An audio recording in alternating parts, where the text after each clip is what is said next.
I think one of the big mistakes we make is by starting with church. How do we fix church? How do we build church? How do we grow a church? How do we plant a church? Whereas I guess the idea in rewilding is we respond to that call of Jesus. We learn to do that together. I mean, there's the challenge. How do we do that together? How do we discern together what God's doing in this situation, what it means to collaborate with that, to be part of that? Church is something that emerges, grows out of that.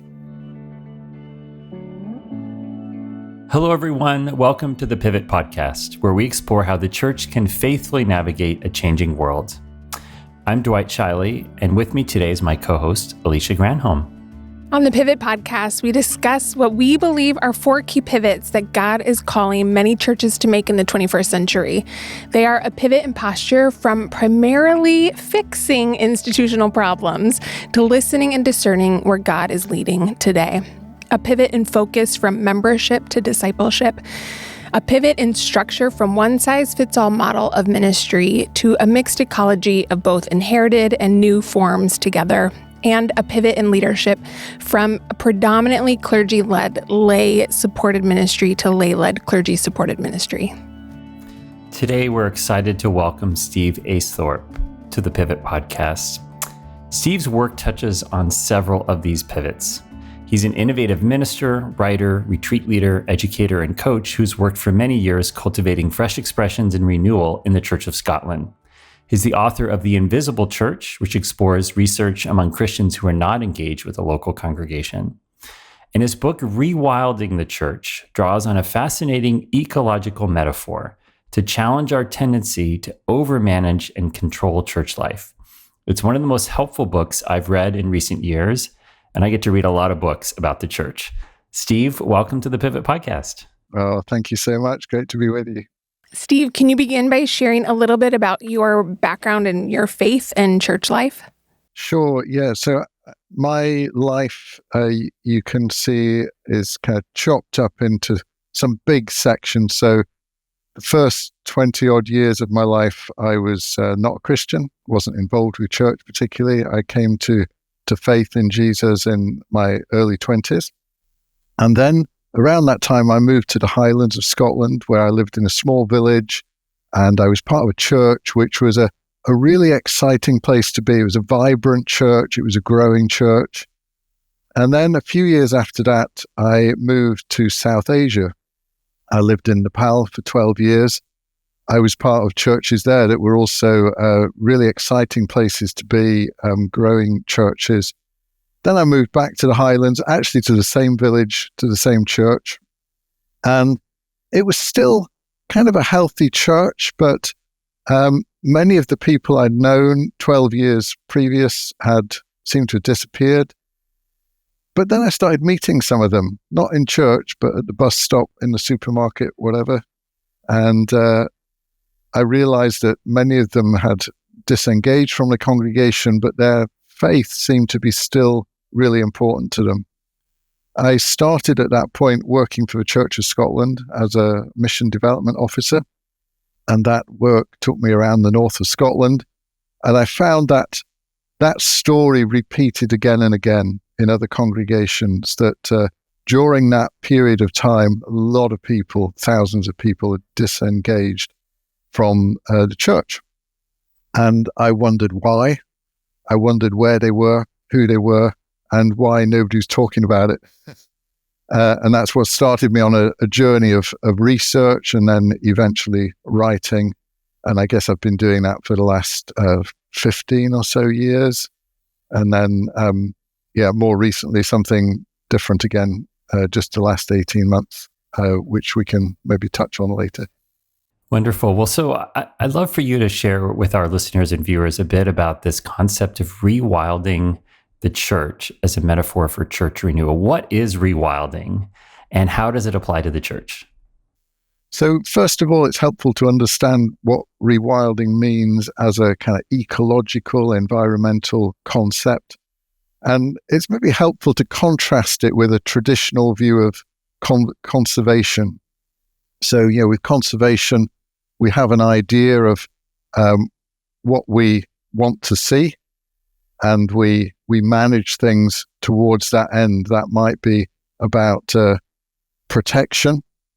It might be about nurturing certain things, discouraging other things.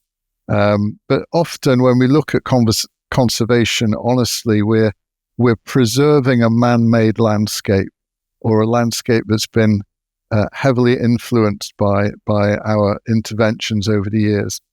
Rewilding, in contrast to that, is letting nature do its thing, allowing the forces at the heart of nature for growth and diversity to do their thing, and see what emerges out of that. And what comes out of it is an authentic and a sustainable landscape. And it happened that as I was writing a book about the research I'd done about changing shape of the church in the UK, I was part of a book club which was reading a book about rewilding as a environmental concept. And so on the one hand, I was wrestling with the data I was looking at about changing shape of the church and wondering what it meant, wondering what the future looked like. And on the other hand, I was reading this environmental book, and it was a bit of an epiphany for me. I thought, wow, gosh, there's so many connections here. And of course, pretty much everything we know in the New Testament about what God wants us to be and do as his people together, what the church looks like, comes to us in the form of metaphors. And I thought, wow, this seems to be a powerful metaphor for what God is doing in the church now. And that idea wouldn't go away. And so I started to explore it in my writing. Steve, your book focuses a lot on identity for the church. Can you say more about why this is so important and how leaders can engage around it today? Unless we have an idea of what we're talking about when we talk about church, and we have a shared idea of that, then we're a little bit lost. And so, as I mentioned, the main way we come to understand what church is through metaphor. And it's a book by Paul Meniere called Images of Church in the New Testament, where he explores 96 different metaphors that we come across in the scriptures. And he suggests there's more than that. And with rewilding, it seems that we've come across a metaphor that speaks to where the church is at now in terms of what God is doing in the church, how the church has been shaped and reformed at this moment. So I'm curious to just unpack that a bit more as we think about churches in Western contexts, such as Scotland or here in the US, where there's this long legacy of, kind of cultural establishment. People know, of course, they know what the church is, right? It's that building down the corner, right? And certain things go on in it. But in Scotland now, I mean, your generations past any kind of functional, establishment for the church, right? I mean, things are quite post-Christian. Tell us a bit about what it's like to be in that missionary context, and then how, metaphors of rewilding are actually helpful to get us back into thinking about what it means to be a community with a distinct identity in what is a fundamentally pagan, or however we kind of describe it, secular or sort of certainly post-Christian society. So you described a concept of the kind of context in Scotland and the Western world there, but one of the things that's challenged my understanding is that research I was doing amongst people who are Christians but not engaged with a church in the traditional way, so not involved in a local congregation, an institutional expression of church. And that is a large group, that's a substantial group. And it was while trying to kind of understand and express that picture of the whole church, so the church with a big C, if you like, the Christian community rather than just the institution, that the idea of rewilding dawned on me. At the time I was writing that book, The Invisible Church, I was collaborating with a cartoonist, and each chapter I would send him a draft of a chapter and invite him to draw a cartoon that expressed something about it. And the last chapter of that book I was wrestling with the data, trying to understand it, trying to express how the church was changing shape. And he came back with this cartoon, which is of a large ship sinking, going down. It's kind of halfway down, and the ship has a name. It's called the Church Unchanging. And it's surrounded by all this debris. And there are people bobbing about in the sea, and some are holding on to life rafts. Some of them are using bits of debris from the ship that's going down. There's some lifeboats appearing. And when I saw this picture, I thought, wow, that is actually a pretty good expression of our current context. So the institutional church is still there. It's visible, but it's going down pretty fast. But at the same time, around it, bubbling up around the edges, is all this small stuff. We know that verse in Zechariah, do not despise the day of small things. I do believe we're living in a day of small things. And if you look at that passage in Zechariah and what was going on at that time, it's described in Ezra and Haggai. The exiles have come back. They're looking at this new foundation in front of them, and half of them are weeping. They're disappointed. They look on and say, "Oh, this is a bit rubbish. It's a bit small. Nothing like what we've seen in the past." And the other folk were rejoicing. They were absolutely thrilled because they saw in it God was doing a new thing. Which I think, I see those two things side by side, and I see those two reactions from within the Christian community. People who are heartbroken about what they see the church in decline, and others who look at the things that are springing up and say, wow, God's doing a new thing here. This is exciting. Well, I want to follow up on that and think about kind of the responses to that reality that we see out there, because I think so often a kind of typical response is a sort of modern Western strategy planning. We can manage our way out of this kind of response versus a rewilding approach. Talk to us a bit about the difference between the two. So I think the difference is that the former, you have a preconceived idea of what church looks like, what a healthy church looks like, a desirable church looks like, and you manage things towards that end. A rewilding approach would be more to say, we are called to follow Jesus. Church is what emerges as we do that together.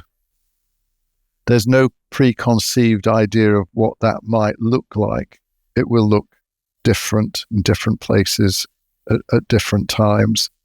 It's maybe the difference between a lawn and a wild-flowered meadow, if you like. We want it to be flat. We want it to be green. We don't want any weeds growing out of it. Whereas a wildflower meadow, you cooperate with what's going on there.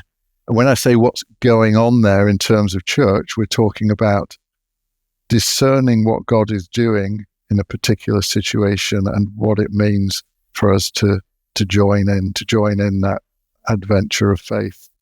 So Steve, I want to follow up on that because it sounds like you're saying that it's not so much about trying to save the church, but more about emphasizing our following of Jesus.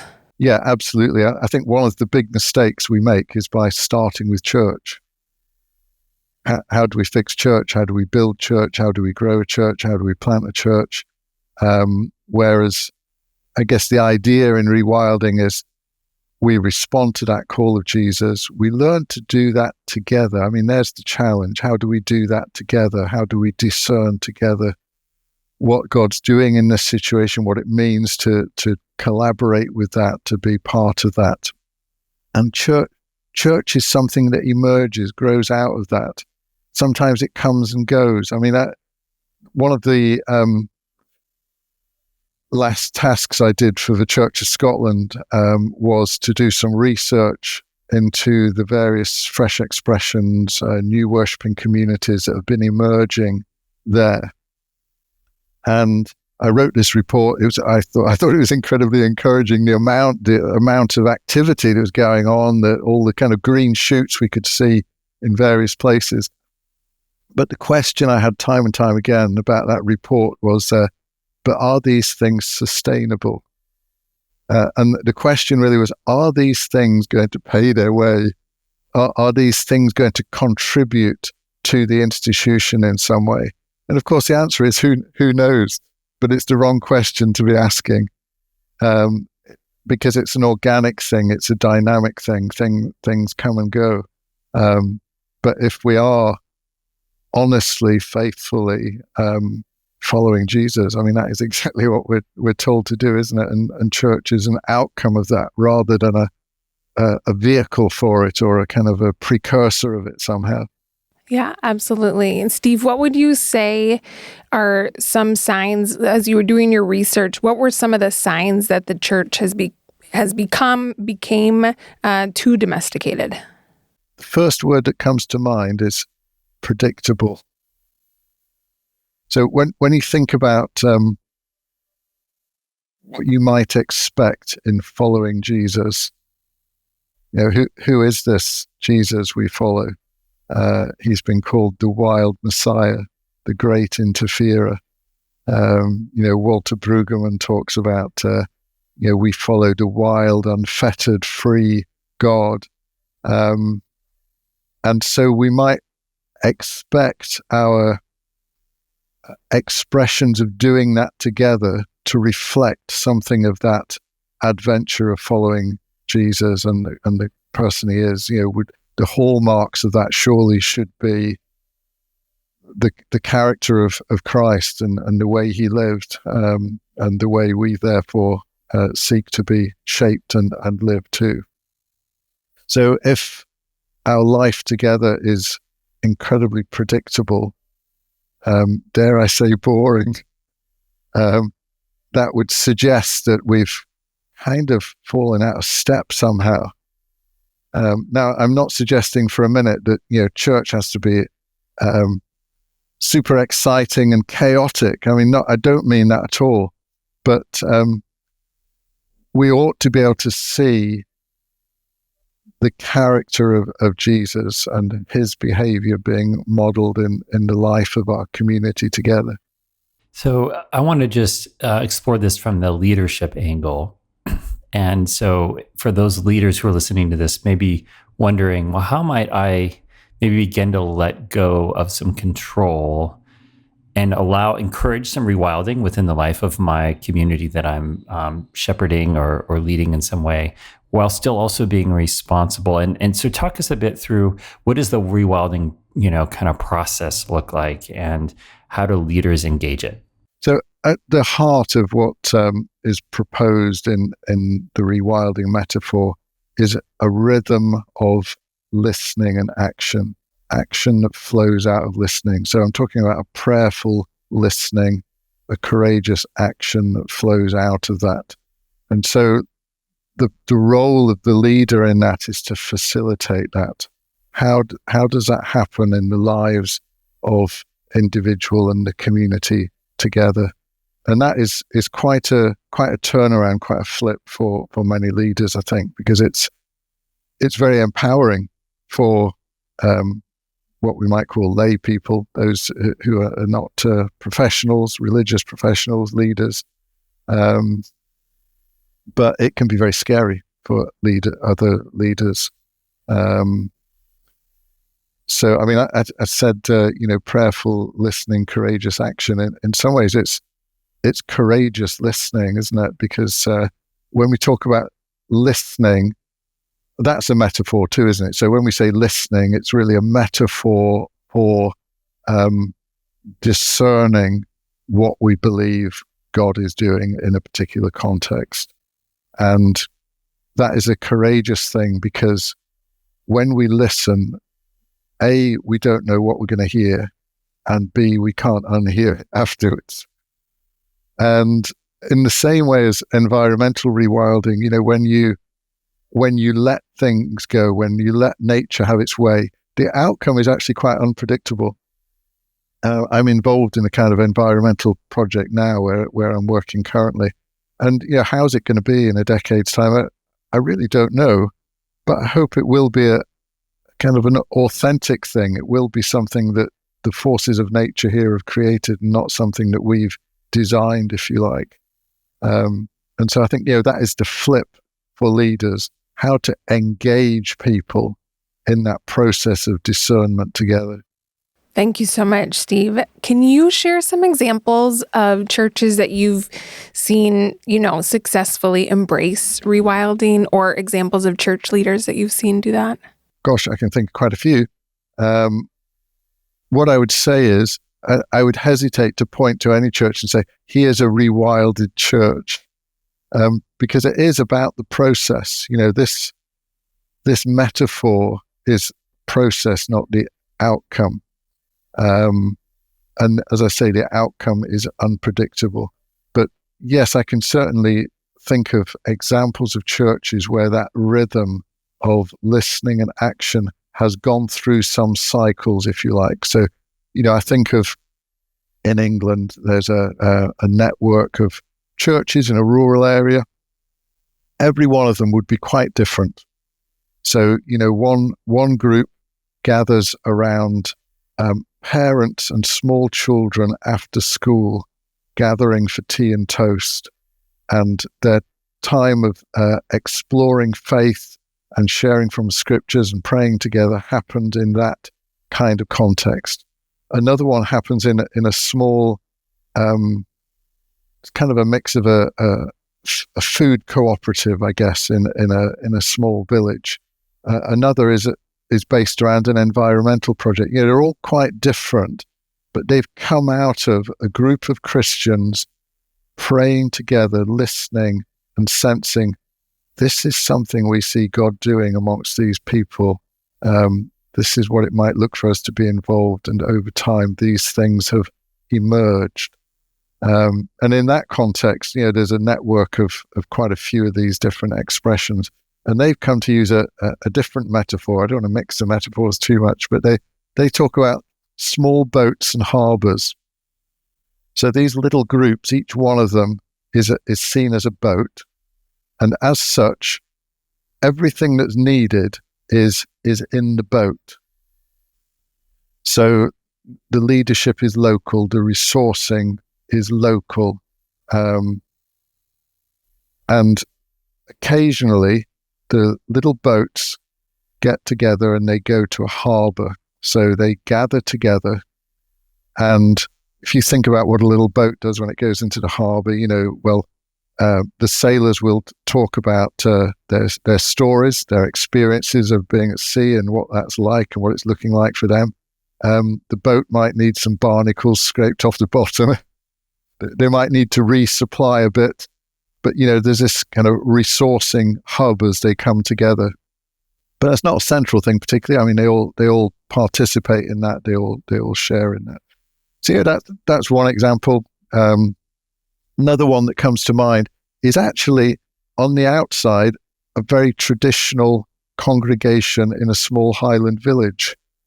But over maybe 12 years now, each year, they've gone through a process of praying, discerning, a kind of season of discernment, and in some cases modified things they were doing, in other cases kind of taken some quite bold decisions to let things go in some cases or to embrace other things. But they've seen that cycle through a few times. For them, it's an annual cycle. I mean, that doesn't have to be like that at all. But over 12 years, you can see the transformation that has happened. Yes, in that traditional church, but actually in that community as well. I mean, in terms of people encountering Christ and embracing Christian faith. So what's a good first step for a church that wanted to take this rewilding journey? So I think the answer to that will be different for different churches, of course. But I guess the question is, what does it mean for us to listen? How will we do that together? And the together bit is really important, isn't it? So, generally we have small groups in our institutions who are tasked with developing the vision, and others may participate in that to different levels. But the challenge, I believe, is getting more involvement at that level from the very start. And I've always encouraged congregations who are embarking on this sort of journey to invest time in getting as many people as possible involved in that process.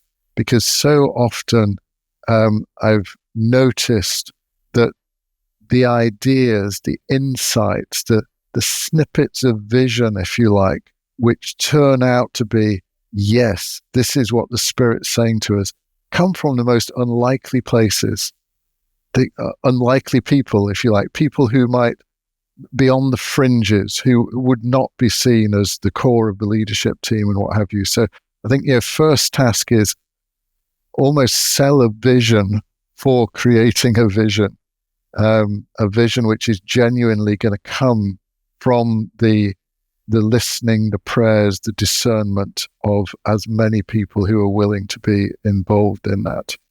And be clear from the start that there is a commitment to following this through, that we're actually listening for the Spirit here. We're not listening for the next good idea. We're serious about following where this takes us. I love that, Matt, that image, right, of casting the vision, of discerning as a community the vision from God. I think that's such a it's in stark contrast, right, to the more of the strategic planning, approach to supporting our institutional churches and trying to keep them alive and or even save them. What are some signs of hope that you have seen in this work? I think the main sign I've seen is this concept, this idea of rewilding just seems to have sparked a lot of imagination and hope in other people. I mean, I'm amazed we're having this conversation now in 2025, because, whenever it was, 2020 was it when it came out, I was thinking I was a bit mad about this, and that this was a bit of a weird idea, but it's been so encouraging to see that it has, it's been helpful to a lot of people, and where it's taken people has been quite different in each case. And of course, I'm not aware of most of it anyway, but that is encouraging, because in a sense, the writing of the book, Rewilding the Church, was my listening and action process. So, I'd been doing the work I'd been doing, working with churches around the north of Scotland. I'd been doing the research I'd been doing about changing shape of the church. But I was really trying to listen. What next? What is this about? And this concept, this idea, came along. So that's been encouraging. But every time I get an email or a call from somebody who says, "Oh, we did this and that, and this and that happened," it's amazing. Green shoots, I guess, is the encouraging thing. In the same way as rewilding in nature, we see more biodiversity coming up. So that's the encouraging thing. As I look around the church, I see more, yes, growth, but it's not just about numbers, but a biodiversity within the church, the Christian community. So I love that, and it really fits with this whole kind of metaphor that we've borrowed from the UK and been using a lot around a mixed ecology, that we really need many different kinds of green shoots, as well as old enduring oak trees, if you will, of church, in order to connect with people today. So as we wrap up, I'm curious to you tell us a bit about what you're up to now. You're working on a creative project that's all about tapping into some deep traditions and history, but also in a very contemporary way. Tell us about that. 2 years ago, I would have had no idea that I would be doing what I'm doing now. My wife and I went on a retreat, and long story short, I left that retreat realizing that I'd become quite a cautious person, despite the fact that I was trying to encourage other people to be more adventurous. I'd become quite cautious. And within a week, we decided we have to leave our jobs. Now, I loved my job with the Church of Scotland. It was absolutely fantastic. But I knew I needed to move on. So we both agreed we would leave our jobs. We didn't know what we'd do next. So over the 3 months or so that followed, we explored various avenues. But the one that took root, if you like, to do organic metaphors, was what we're doing here in a place called Kilmaloo, which is on the west coast of Scotland near Fort William. It's a remote place, so 10 miles to the nearest village, 12 miles to the nearest shop. Small community, which was an outdoor activity centre, but had been mothballed for 3 or 4 years, partly because of the pandemic, and people who had it were wondering what to do with it. And we felt with some other people, this would be a fantastic place for Christian retreat, for people to come and listen, to help them in their listening there. You don't need to go away to a retreat centre to start listening, but it can be a really important part in that process, as we found out for ourselves, can be a life-changing thing. So, so the last 18 months we've been working here, repurposing the place, starting it up and running. We've got people coming on retreat now. And as you hinted at, yes, it's got ancient roots. So in one sense, it's the newest Christian retreat centre in the UK, I guess. But the place name, Kilmaloo, is the cell of Maloo, who was a Celtic saint, so a contemporary of Columba, an amazing missionary in that era of our history, brought Christian faith to this part of Scotland. So this is the place we believe he came on retreat. He had his cell. He had his main missionary base about a mile offshore from here on an island called Lismore. So we've started something new, but we feel we're connecting into something very ancient and kind of, in a sense, restoring this place to a place which we hope is a place of retreat, but a springboard in mission as well, as it was in the ancient past as well. So exciting developments here. Well, Steve, thank you so much for joining us on the Pivot podcast and for this rich discussion. And to our audience, thank you so much for joining this episode of Pivot. To help spread the word about Pivot, please like and subscribe us if you are catching us on YouTube, or if you're listening, head to Apple Podcasts and leave a review. It really helps. And finally, the best compliment you can give us is to share Pivot with a friend. Until next time, this is Dwight and Alicia signing off.